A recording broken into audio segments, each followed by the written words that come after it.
Voici maintenant une présentation de l'onglet Parcelles du logiciel Champion 2026. Sur le premier onglet Plan de ferme, nous avons ici la vue globale de la ferme, telle que générée à partir du logiciel EpiQ, servant à dessiner les plans de ferme. Donc, lorsqu'on clique sur ce bouton, nous avons la possibilité de choisir le JSON généré à partir d'EpiQ. Ça permet d'importer l'image globale, ainsi qu'associer chacune des parcelles et les images provenant de EpiQ. L'onglet Champs permet d'associer toutes les propriétés aux parcelles. Donc ici, si on clique sur l'une d'entre elles, nous avons la possibilité de changer le nom, le groupe, l'associer à une autre page. Ceci est fait de manière automatique en important à partir des PQ, de même que les superficies et les contraintes. Nous avons aussi à entrer manuellement le propriétaire de la parcelle, le numéro de cadastre associé ou plus qu'un s'il y a lieu, la série de sol pouvant être déterminée à partir des PQ, pouvant être ajustée ici. La série de sol viendra déterminer le groupe textural, le type de sol et s'il y a plus ou moins 30% d'argile. Ici, nous avons une valeur non éditable qui dépend de l'analyse de sol afin d'identifier s'il s'agit d'un sol minéral. Une option pour indiquer s'il y a une bonne condition de minéralisation servant à un certain coefficient d'efficacité. Une section pour les propriétés du littoral, encore une fois générée par EpiQ, mais qu'on peut éditer manuellement ici, la grandeur des bandes végétalisées. Nous avons ensuite la municipalité, et lorsqu'on sélectionne une municipalité, ça vient déterminer la région FADQ, le type de zonage, zonage 1, zonage 2, mais s'il y en a d'autres, mettons, je vais prendre n'importe quel. S'il y en a plus qu'un, nous allons avoir à faire le choix pour sélectionner quel est le bon type de zonage. Et la station météo associée à cette parcelle. Pour chacune des parcelles, on doit définir ça. Il y avait aussi le nombre de degrés jour pour la région. La municipalité vient déterminer quels qui sont disponibles. Et pour les coefficients d'efficacité, s'il s'agit d'une région avec plus de 2500 UTM, le niveau de fertilité global pour un autre calcul de coefficient. Et ainsi, on peut éditer entièrement une parcelle. J'entre maintenant dans un détail sur la sélection. On peut sélectionner plus qu'une parcelle à la fois et si on veut associer la même série de sols ou ici j'ai valeur multiple puisque j'avais changé la municipalité, je peux effacer cette valeur et commencer à écrire une municipalité, exemple Lambton comme il était. Lambton ici. Ça va venir setter la municipalité sur tout ce qui est sélectionné. Lorsqu'on est en multi-sélection, on ne peut pas éditer les superficies puisque ici, Champion viendra faire la superficie totale de toute la sélection. Maintenant, lorsqu'on veut désélectionner, on peut appuyer sur la touche Échappe, ce qui vient désélectionner.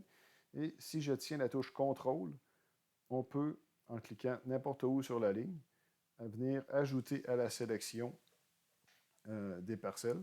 Si je recommence avec Échappe. Et maintenant, si je clique une fois et que je tiens le bouton Shift, partout où je vais déplacer la souris, ça va ajouter à la sélection. De même que si je tiens CTRL, on peut désélectionner juste un élément à la fois. Il y a aussi une autre manière de sélectionner ou de visualiser, puisque parfois il peut y avoir plusieurs dizaines d'éléments dans la liste. On peut se retrouver que ça soit un peu plus difficile à trouver. Donc, à l'intérieur d'un tableau, on peut cliquer sur chacune des colonnes pour placer en ordre croissant ou décroissant selon les propriétés. Les superficies ici, c'est la plus petite au plus grand. Si je reclique, ça devient de la plus grande au plus petit. Le propriétaire va les placer en ordre alphabétique. Même chose pour chacune de ces propriétés-là. Et maintenant, si avec ça, j'ai encore trop d'éléments ou c'est plus difficile à trouver, il y a un moyen de grouper les éléments. Donc, si je les groupe selon les groupes du plan de ferme, je me retrouve avec les 4 pages du plan de ferme définies dans l'onglet plan de ferme ici. Donc, le groupe 1 sera les champs 1, 2, 5, 6. Donc, ici, j'ai les champs 1, 2, 5, 6 qui représentent une superficie totale de 8,52. Et si j'ouvre ça, j'ai ces parcelles-là. À l'intérieur d'un groupe, on peut encore une fois venir placer un autre croissant ou des croissants. Ils vont se placer dans cet ordre-là à l'intérieur d'un groupe. On peut aussi les grouper par culture, qu'on verra dans une autre vidéo. Donc ici, j'ai des prairies, j'ai du soya sur les champs 6 et 5. Ça vient les grouper ensemble par culture. Par fertilisation, donc on peut voir les champs qui ont exactement la même fertilisation, ils se retrouveront dans le groupe ici. Fait que, du lisier de vache, 2000 gallons à l'acre, le champ 2 et 7 reçoivent exactement cette même fertilisation. Nous avons aussi le groupe personnalisé qui peut être défini lorsque, ici j'ai le groupe personnalisé 3, il est sur la page 3, mais je peux avoir un groupe personnalisé permettant d'identifier, je ne sais pas si c'est une certaine location ou autre. Donc, je peux sélectionner ces 5-là et dire que ça, c'est le groupe personnalisé près du rang. Donc, puisque j'ai les 5 parcelles de sélectionner en même temps, ils prennent la valeur tous ensemble. Fait que maintenant, dans mon groupe personnalisé, j'ai cette nouvelle valeur-là, puisque je viens de la créer en même temps que je l'ai sélectionnée. Nous avons aussi la possibilité d'effacer le groupe.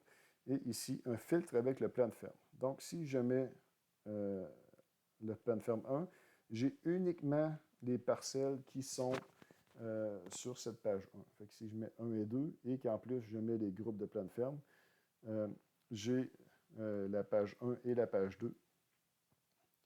2 qui se retrouvent uniquement là. Les autres sont cachés pour alléger la visualisation. Et nous avons finalement ici montré le plan qui permet d'afficher les images que nous avions au premier onglet. Mais en plus, nous avons la possibilité de sélectionner en cliquant directement sur les images. Donc, si je clique sur le 6, là, mes images sont un peu grosses, je vais les ratisser.